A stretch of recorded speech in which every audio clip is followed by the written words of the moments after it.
Welcome to the Deep Dive, the place where we take the sources you share with us, strip away the noise, and hopefully hand you the foundational knowledge you need with a few aha moments thrown in. Yeah, our mission is really to give you, the listener, a genuine shortcut to being well-informed on these, really deep topics. And today we are embarking on a deep dive into the life and, I guess, the seminal work of a figure whose name might not be, a household name.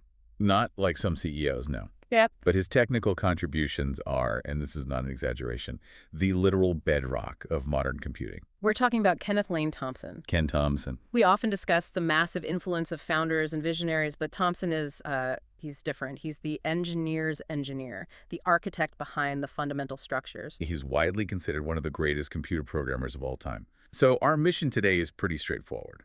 We want to synthesize his decades-long influence and show you how this one person really did lay the groundwork for the entire digital world. And when you say the entire digital world, you mean that quite literally. I do. If you use a cell phone, Android or iOS, if you open a web browser, if you interact with the cloud, you are relying on design choices he made 50 years ago. And what's fascinating to me from the source material is the sheer breadth of his work. Right. It wasn't just one great program. It's the operating system, it's the programming language, it's foundational security concepts, even the text encoding that allows the global internet to, function. It's an astonishing portfolio. So we're going to trace his journey basically chronologically. We'll start at Bell Labs in the 60s, move through the Unix revolution, and bring it right up to his current work at Google on the Go language. So let's unpack this and start with the mind that drove it all. Sounds good. So Ken Thompson was born on February 4th, 1943, in New Orleans, Louisiana. But to really understand his contributions, it seems like we need to focus less on the geography and more on his innate drive. Exactly. This wasn't a man who fell in love with a specific gadget or computer. He fell in love with logic. And that's a key distinction, isn't it? It's vital. I mean, when you ask a lot of engineers what got them started, they'll mention an early Apple II or something. Thompson, though, he described this lifelong sort of internal fascination with systems. He said he was working on arithmetic problems in binary in grade school. In grade school? Yes. Just for the mental exercise. He summed it up perfectly. He said he did it just because I was fascinated. That tells you everything. Yeah. His entire career was driven by solving these abstract foundational problems, not by, the next hot product. So that fascination with logic took him to UC Berkeley, where he got both his bachelor's and master's degrees in electrical engineering and computer sciences. Right, in 65 and 66. And armed with that academic foundation, he was hired by Bell Labs in 1966. And this is really where the drama of modern computing begins, in the middle of this massive, complex project called Multics. Right, Multics. Multics stood for Multiplexed Information and Computing Service. It was this huge, ambitious time-sharing operating system, a collaboration between MIT, Bell Labs, and General Electric. And the goal was what? To build something like a computing utility. Exactly. Like the power grid, a massive system that could serve hundreds of users at the same time reliably. And Thompson worked on this gargantuan project alongside his future collaborator, Dennis Ritchie. And while he was there, he developed his first significant programming language, which he called Bon. Yeah, Bon. The language designed to be useful inside the Multics environment, and it kind of showcased his knack for creating these concise, effective tools. But Multics itself, it became this notoriously complex, slow, resource-intensive project. A classic case of scope creep, it sounds like. Total scope creep. It was trying to solve every problem at once. Yeah. So actually, Bell Labs made a crucial decision, a decision that, paradoxically created the entire modern computing landscape. They pulled out. They withdrew from the collaboration in 1969. They decided it's just too costly, too complex, and that withdrawal left a vacuum. And this is where the famous anecdote comes in, right? The story of how Unix was born. It's a perfect example of how personal passion drives invention. Thompson wasn't focused on the corporate roadmap. He was focused on his own project. And that project was a video game he'd written. A video game called Space Travel. It simulated the solar system, and once Bell Labs pulled the plug on Multics, Thompson had a very frustrating problem. He couldn't run his game anymore. He needed a platform. So he finds this old, forgotten, underpowered machine, a PDP-7. The PDP-7 was an ancient machine, even for 1969. And the key constraint, get this, It had only about 16 kilobytes of memory. 16 kilobytes. That's nothing. My watch has more than that. It's nothing. You couldn't even store a decent photo with that. Where? So Thompson realized that to get space travel running, he couldn't port the complexity of Multics. He needed something simple, efficient, and tiny. So the necessity of running a game on a cheap machine forced him to reject complexity and embrace minimalism. That's the core of it. He rewrote the game on the PDP-7, but to do that, he first had to build the tools: an assembler, a text editor, a tiny little kernel, and those foundational tools very quickly coalesced into the first version of the Unix operating system. It's a complete philosophical shift. It is. Multics was a cathedral. Unix was a bazaar of small, simple tools that each did one job well. The constraints of the PDP-7 forced that elegance, and that elegance became the defining DNA of modern computing. Okay, so let's unpack that. On this tiny PDP-7, Thompson, with Dennis Ritchie and Red Canaday, they basically architected the core concepts we still use today. And the impact here, it just can't be overstated. They defined concepts that every single major OS Linux, Windows, Mac OS still relies on. Let's start with maybe the most radical one, the concept of device files. So what was so revolutionary about treating a piece of hardware like a printer as just a file? Well, before Unix, if you wanted your program to talk to a printer or a keyboard, you had to write a highly specialized driver that spoke directly to the hardware. The OS code was incredibly complex and completely tied to that specific hardware. So it was impossible to port. Almost impossible. Thompson and his team decided to just treat every I/O device, your hard drive, your keyboard, your screen, as if it were just a simple file you could read from and write to. So the program doesn't need to know what it's talking to, just the file name. Exactly. It created this unified, simple interface for all I/O. If you want to print something, you just write data to the printer's device file. It was genius. It massively simplified the kernel and made Unix manageable and, crucially, portable. That's the first real step toward hardware abstraction, which is essential for any modern OS. It is. And they also defined the concept of computer processes, the command line shell. Yeah.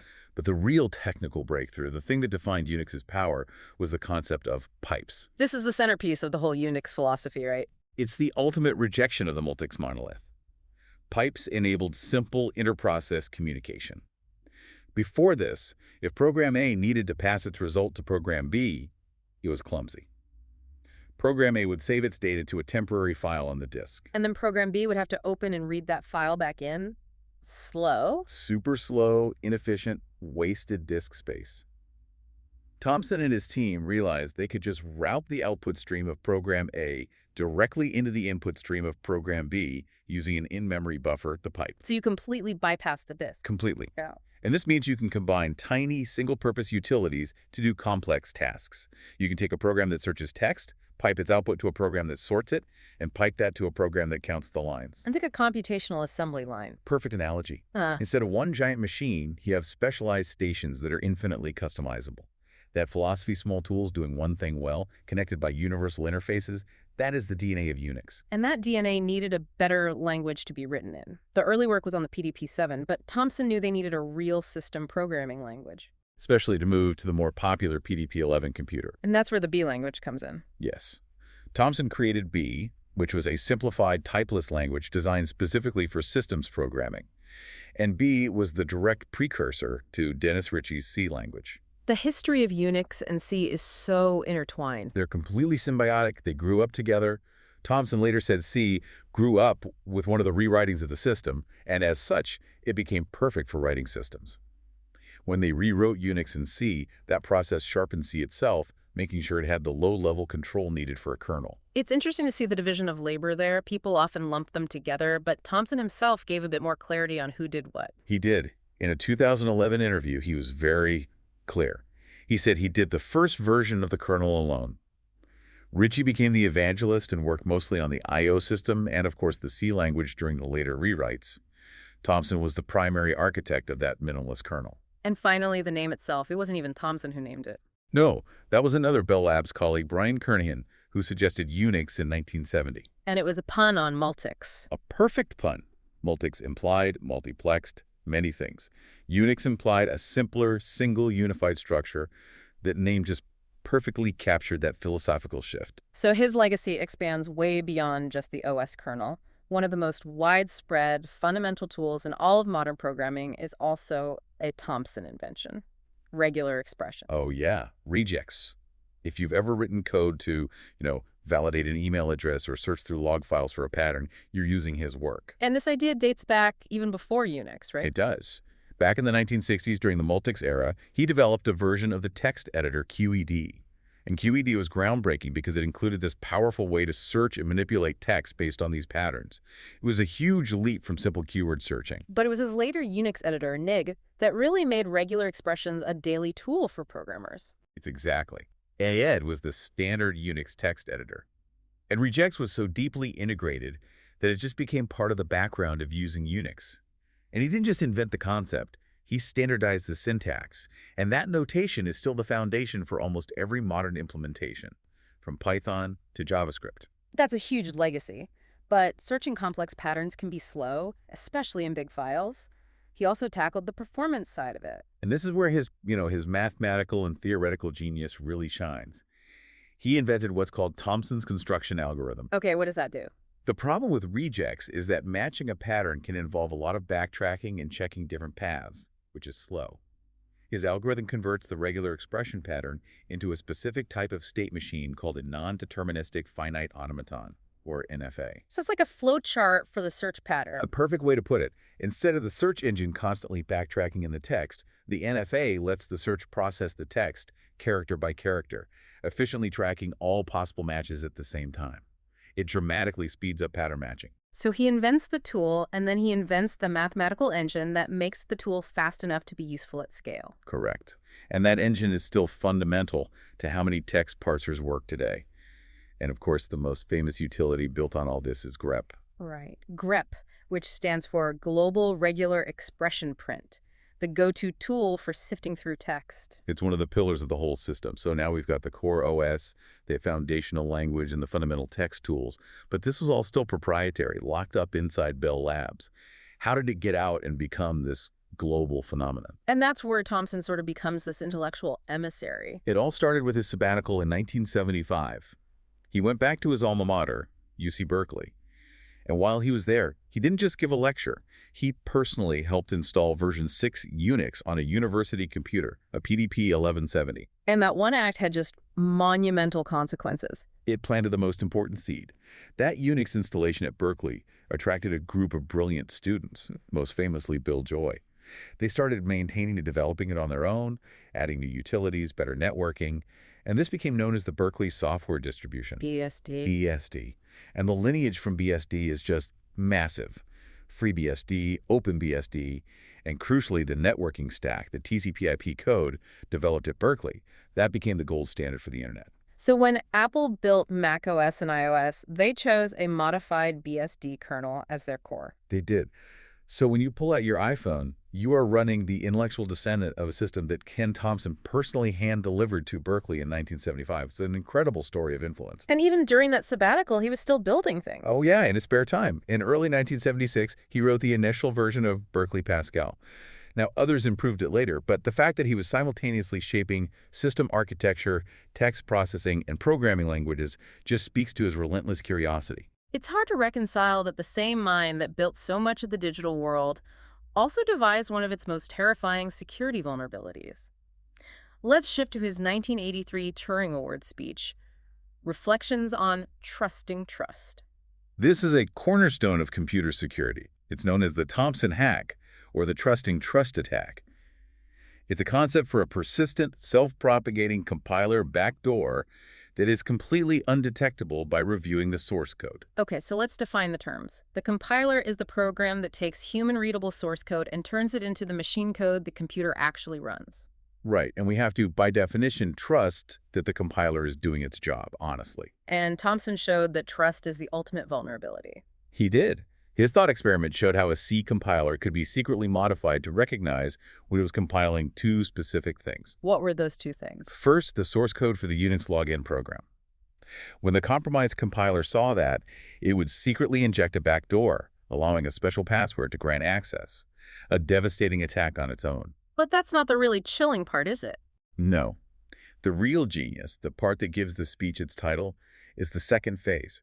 He programmed the modified compiler to recognize when it was compiling itself. So when the compiler is compiling its own source code, It automatically injects the code that creates the login backdoor and the code that propagates the hack.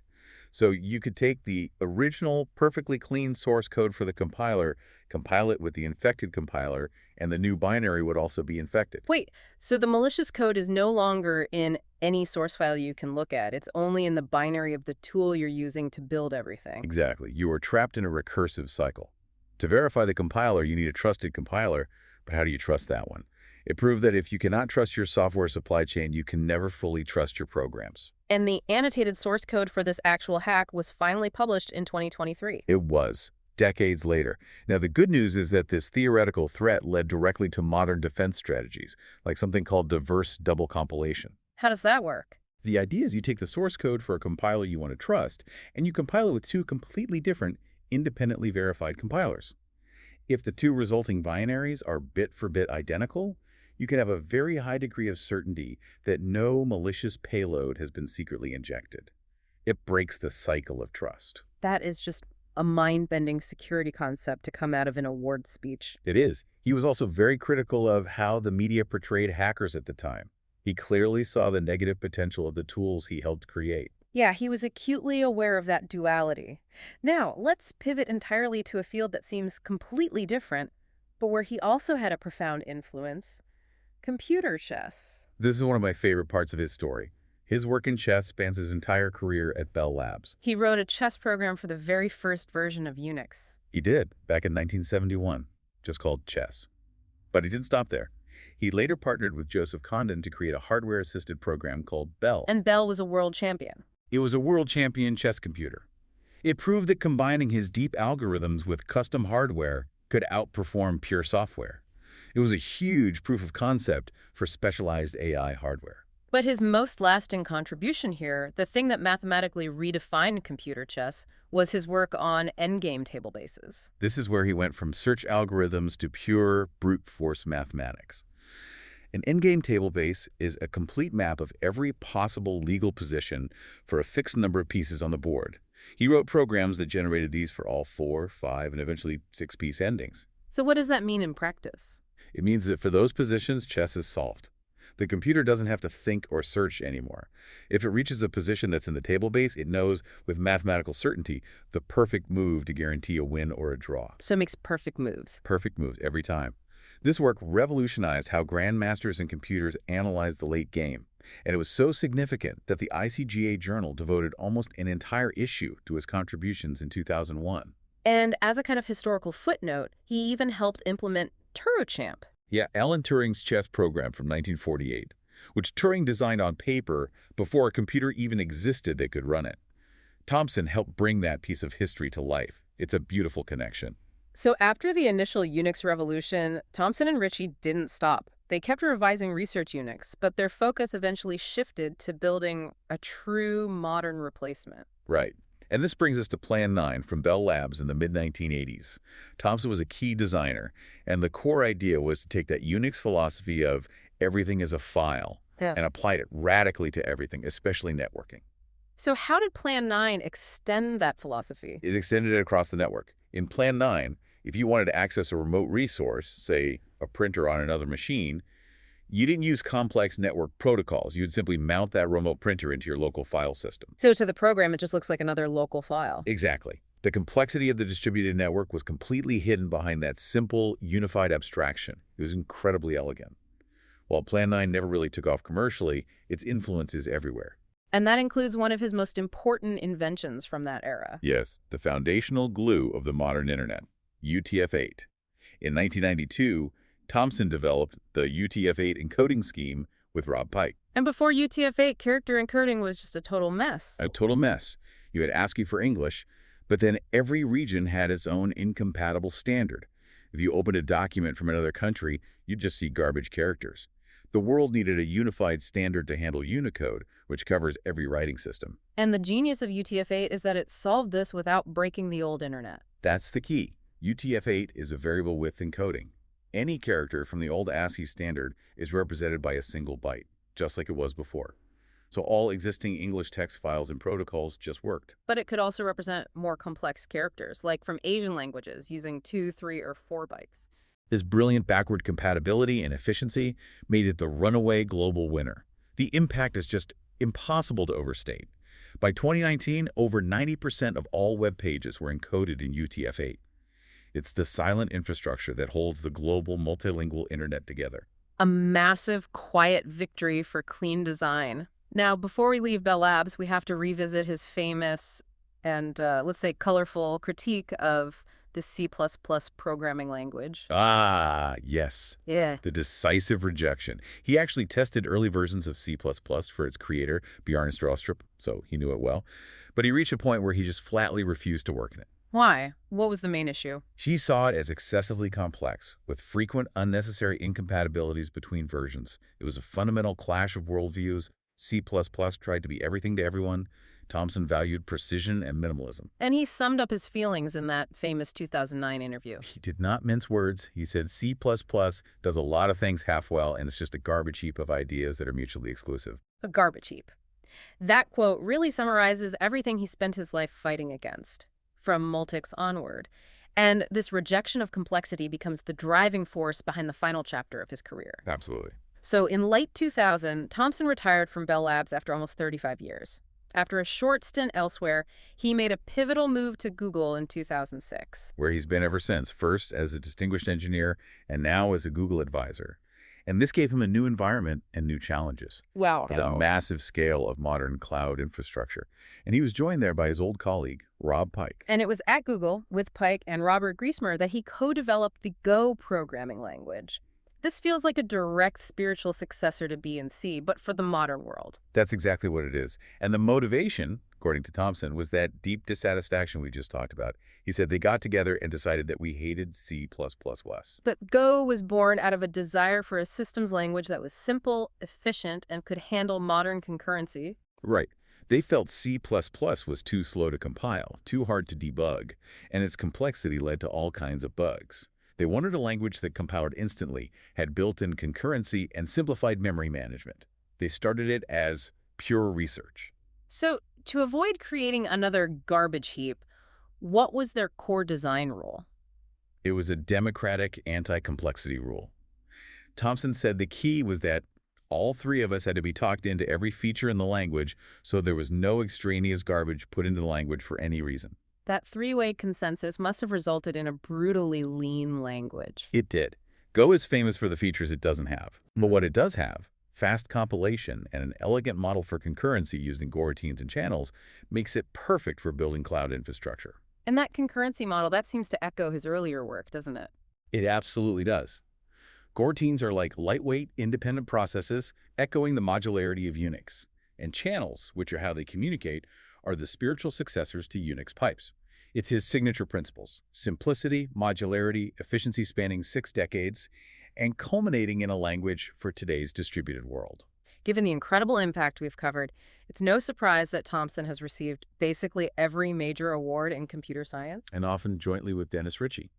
They received the Turing Award in 1983, the Nobel Prize of Computing. Yeah. The citation was for their development of generic operating systems theory, and specifically for the implementation of the Unix operating system. And it's striking how often the OS and the language are paired. In 1990, the IEEE Hamming Medal was for the origination of the Unix operating system and the C programming language. The two are just inseparable. And the recognition came early. He was elected to the National Academy of Engineering in 1980, just for designing Unix. And then there's the National Medal of Technology from President Bill Clinton in 1999. Yeah, that citation really captures the economic impact. It said they stimulated growth of an entire industry, thereby enhancing American leadership in the information age. That's not just a technical award, that's recognizing the creation of an entire economic sector. He also received major international honors like the Japan Prize in 2011. The entire industry just recognized that he provided the template for all future systems. It's a truly unparalleled record of recognition. So let's end with a small personal tidbit that I think kind of humanizes this giant. We know he's married, has a son, but his recent choice in hardware feels like a nice full circle moment. It does. The sources say that despite the ubiquity of Apple products, which ironically are built on his BSD lineage, Thompson later switched from Apple to using Raspberry Pi OS. A move from the polished, closed ecosystem of Apple to this tiny, lightweight, open-source platform for hobbyists, that feels incredibly fitting. It's a perfect fit. It's a return to the source of his obsession. Small, simple modular systems where the user has total control. The Raspberry Pi runs a derivative of Linux, which is a spiritual successor to Unix. It just shows that his lifelong commitment to elegant simplicity is still his guiding principle. So when we look back at the scope of Ken Thompson's career, the sheer density of his foundational work it's almost hard to believe. His work isn't just in the technology you use, it is the foundation. It's true infrastructure. He designed the architecture of Unix, which spawned Linux, macOS, Android. He created B, which led to C. He defined regular expressions in grep. He co-invented UTF-8. And he gave us one of the most terrifying concepts in security, the Thompson hack. It's a legacy of elegance and minimalism. He taught us that complex tasks should be done by combining small, honest tools. And that brings us right back to that idea of foundational trust. The Thompson hack proved that trust in technology is recursive. You have to trust the tool that built the tool. And his own creations, Unix, go form the base layer of that digital trust for so much of the world. So, as you go about your day, relying on systems built on Unix, using software compiled by C, consider this. The complexity of modern software is exponentially greater than anything Thompson faced on that PDP-7. We're relying on layers upon layers of compiled code. Layers built by tools we rarely, if ever, inspect. So, given the lesson of the Thompson hack, what are the modern, subtle compiler backdoors or supply chain vulnerabilities that we might be trusting today without even realizing it? What is the next Thompson hack waiting to be discovered inside the very tools we assume are honest? A profound thought on the architecture of trust itself. Thank you for joining us on this deep dive into the indispensable foundation of modern computing. Welcome to the debate. Today, we are diving into the intellectual output of, well, one of the 20th century's most profound computer scientists, Kenneth Lane Thompson. His career is just immense. It spans everything from foundational operating systems to, revolutionary security theory and modern language design. Exactly. And that sheer scope forces a really critical question. Which body of work truly defines his most significant legacy? Is it the foundational systems and languages he first architected? The very bedrock of modern computing for which he got global acclaim? Or is it his later, more critical, evolutionary contributions that actually sought to refine, or in some cases outright replace, those very foundations? And that's the heart of it. I hold that Thompson's foundational work, anchored by Unix and its precursors, constitutes his immovable, defining legacy. And I come at it from a different way. While we obviously can't deny the initial success of those early systems, I'm going to argue that his enduring intellectual significance is really defined by his willingness to challenge them, to critique their paradigms and offer intellectually superior alternatives. His critical contributions, whether it's the Thompson hack or the clean slate approach of Plan 9 in Go, they reveal a deeper evolutionary genius. The sheer scale and pervasiveness of Thompson's initial works firmly established them as the unavoidable centerpiece of his career. He's the systems engineer who fundamentally redefined how people interact with computers. You have to consider the context. After working on Multics, Thompson needed a simple platform. So he designed and implemented the original Unix operating system on an aging PDP-7 machine. This seemingly small project provided the conceptual model for, all modern operating systems. The hierarchical file system, treating devices as files, and most crucially, the elegance of pipes for inter-process communication. This wasn't just a feature, it was a philosophy, It drove the shell scripting culture that persists today. He also invented the B programming language, the direct and necessary precursor to C. This pioneering status is, it's validated by the highest professional honors, including the 1983 Turing Award and the National Medal of Technology, all specifically citing his essential work on Unix and that related language infrastructure. That foundational period set the irreversible trajectory of computing. I agree that early work was essential, of course, but sometimes the highest acclaim precedes the deepest insight. I'm going to argue that Thompson's intellectual zenith is really defined by his willingness to challenge those very essential paradigms, even the ones he created. The most sophisticated contribution he ever made is arguably his 1983 Turing Award acceptance speech, Reflections on Trusting Trust. So he used the platform, recognizing his implementation achievements, to introduce the conceptual impossibility of perfect trust in the compiler chain, what we now call the Thompson hack. This isn't just system design, it's seminal computer security philosophy. It demonstrates a profound, almost abstract understanding of systemic vulnerability that goes far beyond any single kernel implementation. And look, his subsequent career is a cycle of refinement. Plan 9 from Bell Labs was designed as an explicit replacement for Unix, applying its principles more broadly and consistently. And his motivation for co-developing the modern Go language, it stemmed from his powerful and highly critical view of C++, which he notoriously called a garbage heap of ideas that are mutually exclusive. I mean, his later work consistently drove computing forward by eliminating what he saw as intellectual flaws in the dominant systems of the day. Okay, let's delve into that Turing Award moment, because I think it acts as a perfect fault line for this debate. I maintain that the award recognized the functional implementation of Unix and generic operating systems theory. The fact that his greatest security insight, the Thompson hack, was delivered in the acceptance speech for Unix, well, that just proves that the foundational work provided the necessary cultural and architectural platform for the critical insight to even happen. The success of Unix was a prerequisite. The achievement is the robust, elegant system that enabled a generation of computing. The hack is conceptually a profound commentary on the limitations and unavoidable security assumptions in that system. It can't really stand without the implementation it critiques. I see why you think that. I do, and it's certainly true that the hack requires a compiler ecosystem to exist. But framing it as merely commentary, I think that diminishes the intellectual weight of trusting trust. The essay represents a conceptual breakthrough in computer security that entirely transcends the specific technology of Unix or C. It's an insight into the supply chain paradox. How do you trust the tools that build the tools? That problem isn't limited to a Bell Labs kernel. It challenges the fundamental assumption of bootstrapping and trust in every contemporary software system. This abstract, critical insight is a deeper and, I'd argue, more lasting intellectual contribution than the implementation of any single kernel, no matter how influential. I mean, the fact that the hack is consistently taught in university security courses today, 30 years after the PDP-7 became a museum piece, demonstrates its complete independence from the initial foundational work you prize. It's applied theoretical computer science. It was a conceptual bomb dropped on the entire field. But that theoretical bomb only became potent because Thompson first demonstrated the power of a highly permeable, extensible architecture. You highlight Plan 9 as an intellectual correction, but it failed to achieve ubiquity.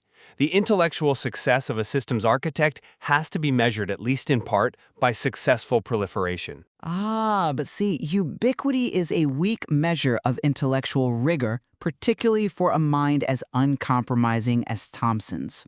I'm sorry, but I just don't buy that. Thompson's later projects, Plan 9 and Go, were explicit intellectual corrections motivated by a commitment to philosophical purity and rigor. Plan 9 aimed to improve upon the architectural failings of Unix, specifically by replacing its monolithic kernel with a microkernel philosophy and applying the everything is a file concept to network services, making it a true distributed operating system. This was a move toward architectural sophistication. Similarly, the Go language was born out of a profound intellectual distaste for the complexity in languages like C++, the headers, the implicit conversions, the difficulty in parallel processing. Thompson himself said the goal of Go was to ensure there was no extraneous garbage put into the language for any reason, simplifying concurrency with Go routines and channels. This commitment to conceptual clarity, to anti-complexity, even at the cost of immediate ubiquity, well, that demonstrates a more mature and rigorous intellectual standard than simply building something that works and spreads. That's a compelling argument regarding purity, I'll give you that, but ubiquity is the measure of elegance in systems engineering. When a principle spreads globally, it proves its resilience and its inherent correctness. His early work wasn't just functional, it defined elegance through pervasive simplicity. Look at his work on the CTSS editor QED, which led directly to the editor ed on Unix. This work established the notation for regular expressions, a system of pattern matching that is now just woven into the fabric of text processing across every single platform. Unix and its derivative, BSD, demonstrably took over the academic community, defining how multiple generations of programmers learned to think. His core legacy is tied to the successful proliferation of his initial, brilliant, simple design principles that, crucially, even Plan 9 and Inferno adopted, proving their foundational nature. So his critiques, while sharp, have not in fact replaced the foundational architecture he established. The concepts of the Unix shell, the file system, pipes, they remain the dominant conceptual model globally. I think you're confusing the success of a few key ideas, which certainly persisted, I agree, with the comprehensive triumph of the entire Unix kernel model. The industry didn't just stop evolving in 1980. We have to look beyond the Bell Labs operating systems to see his continued critical evolution. Agreed. So let's look at his independent technical contributions that demonstrate that same pioneering foundational drive. We have to include his seminal work on computer chess. Thompson wrote the program Chess for the first version of Unix back in 1971. More importantly, he and Joseph Condon later created Belle, a dedicated hardware-assisted chess computer that became a world champion program. He also undertook this monumental, just exhaustive computational task of generating the comprehensive endgame tablebases for all 4, 5, and 6-piece endings. This allowed chess programs to achieve perfect play in those scenarios. These are tangible, self-contained, high-impact technical achievements, unprecedented explorations into computational limits, separate entirely from the OS debate.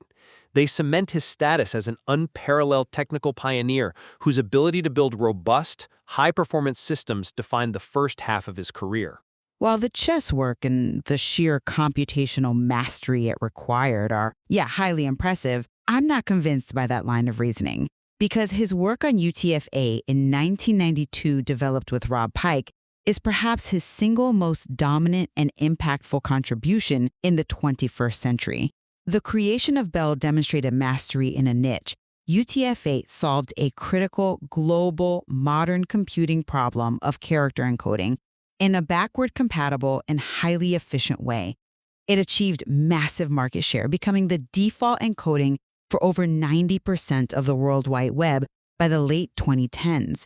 This late-career creation of a global system standard proves his capacity for evolutionary critical contribution long after the initial Bell Labs period.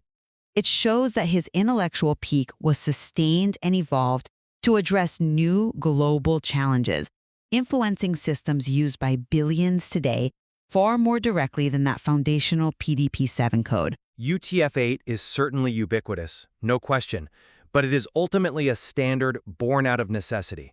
It was a fix for limitations imposed by earlier character encodings. Unix, however, was a creative synthesis of fundamental ideas that defined the environment in which that necessity later arose. Without the foundational platform, the flexible file system, the modular design, Thompson would never have had the cultural space to offer his later critiques or refinements. The initial design was the prerequisite for the entire body of work that followed. See, I think the real prerequisite was Thompson's singular intellectual clarity. The fact that he was willing to accept the failures of his own foundational work is the mark of a true intellectual giant. He didn't rest on the laurels of Unix. He sought its structural limitations in a distributed world, which led to Plan 9, and its linguistic inadequacies for modern development, which led to Go. The elegance you praise in Unix is undeniable, but the courage required to look at the highest achievement of your career and say that is no longer good enough, that is where the lasting significance truly lies. It's the critical evolutionary impulse that drove his most sophisticated work. Thompson's incredible range makes defining a single legacy incredibly difficult, absolutely. But the sheer volume and the fundamental nature of his early successes, Unix, the B language, the birth of regular expressions, and the subsequent avalanche of awards recognizing this work, set the irreversible path for modern computing.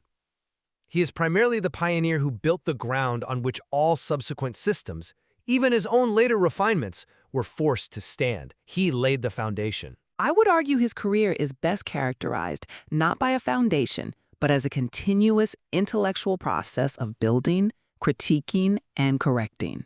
His willingness to expose fundamental security paradoxes in his own system with the Thompson hack, his explicit rejection of complex dominant languages like C++, and his ongoing quest for architectural improvements embodied in Plan 9, Go, and UTF-8, they represent an uncompromising intellectual commitment to truth and precision.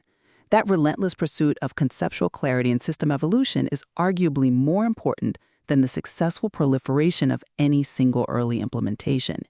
His most profound work lies in the conceptual critiques and evolutionary designs that continually force the industry to mature and improve upon his own initial brilliance. We can certainly agree that Kenneth Lane Thompson is one of the greatest computer programmers of all time, whose career demands continued scrutiny and appreciation for its dual nature. This foundational creation on one hand and relentless intellectual refinement on the other. Right. The material shows that whether through his pioneering systems or his later, more critical contributions, his influence remains absolutely pervasive, regardless of which period we deem most significant in isolation.